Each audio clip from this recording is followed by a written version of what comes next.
أشيك مسا على بياعين الملابس في مصر والعالم كله. هي كده عايز كل بياعين الملابس اللي في مصر يجمعوا دلوقتي، حتى الزباين أو العملاء بتوع بياعين الملابس اللي في مصر يجمعوا برضو دلوقتي. وكأننا زباين عاديين. النهاردة بقى معانا كنز، كنز بمعنى كنز محدش كتير يعرفه، وهو ابلكيشن بنترست. لو انت سيلر وعايز تعرف تختار الالوان بتاعتك ازاي، وعايز تصمم سكاشن وتعرف ازاي ترسمها، هتعرف برضو من خلال الاب ده. لو انت ما مالكش خالص في المجال وعايز تلبس لبس معين، هتعرف تختار لبس من على الابلكيشن ده.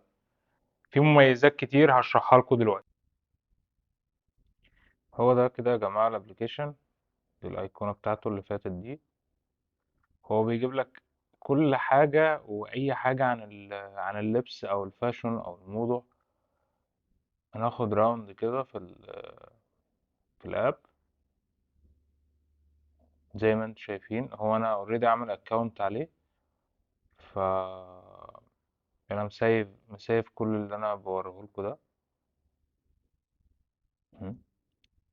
ده الألوان، ربطات الشوز، السكاشن ده بالنسبة للبياعين بقى،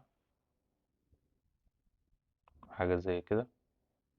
طبعا لو أنا عايز أعمل سيف لأي حاجة بعمله بكل سهولة يعني. زي كده مثلا،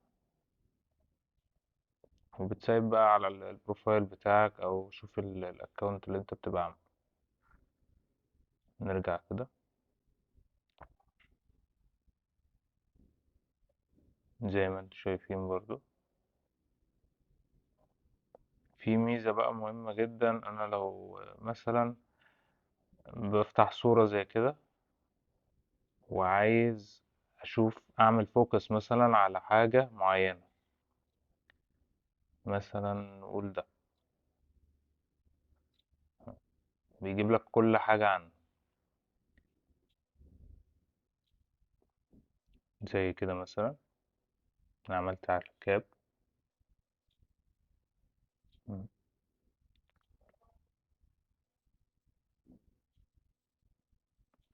بس فهو ده الابليكيشن، ولازم تجربوه طبعا.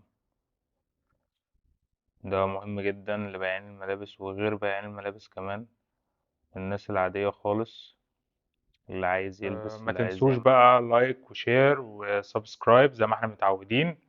واللي ما عملش الفيديوهات اللي فاتت سبسكرايب او لايك او شير انا عارفه وهجيبه ان شاء الله. سلام. ورحمة المكسيكي لا اجيبه.